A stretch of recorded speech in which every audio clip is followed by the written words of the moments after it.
আজকে ঝটপট একটি মজাদার তরকারি রেসিপি নিয়ে চলে আসলাম। হ্যালো ফ্রেন্ডস, আসসালামু আলাইকুম। আজকের রেসিপিতে স্বাগতম জানাচ্ছি। এইভাবে যদি শুটকিটা তৈরি করা হয় বাসার সবাই চেটেপুটে খাবে।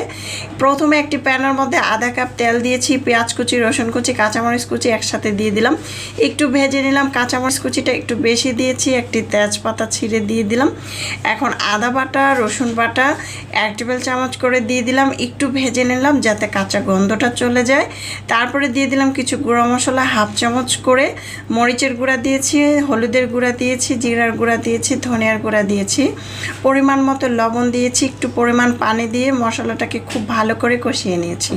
যখন মশলাটা এরকম লাল হয়ে আসবে তখন দিয়ে দিলাম শুটকি, এখানে চাপা শুটকি দিয়ে দিলাম। আর এই শুটকি তরকারির মধ্যে কিন্তু অবশ্যই ঝালের পরিমাণটা বেশি দিতে হবে। এখন দেখতে পাচ্ছেন লাল করে কষানো হয়েছে।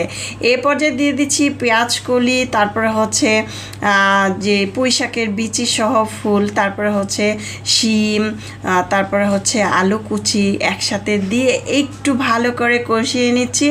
তারপরে আরও 4-5টা কাঁচামরিচ দিয়েছি, আরও রসুন কুচি, তারপর হচ্ছে এখানে দিয়ে দিয়েছি পেঁয়াজ কুচি, দিয়ে একটু নেড়ে চেড়ে মিক্স করে নিচ্ছি। এই পর্যায়ে দিয়ে দিচ্ছি আমি নিজে চাষ করেছি পুঁই শাক, তারপরে হচ্ছে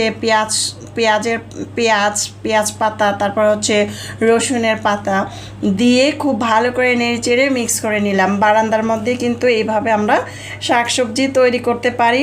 এখন আরও কিছুটা কাঁচামরিচ দিয়ে দিলাম। আর এই শুটকি তরকারিটা সেদিন এত বেশি মজা হয়েছিল, যাই হোক খুবই মজাদার। এই শুটকি তরকারিটা একটু সবজি দিয়ে শুটকি রান্না করলে এত বেশি মজা হয়। আর আমার বাসার বাচ্চারাও খুব বেশি পছন্দ করেছিল, আর ঝালটা অনেক বেশি হয়েছিল, আরও বেশি মজা করে খাইছে।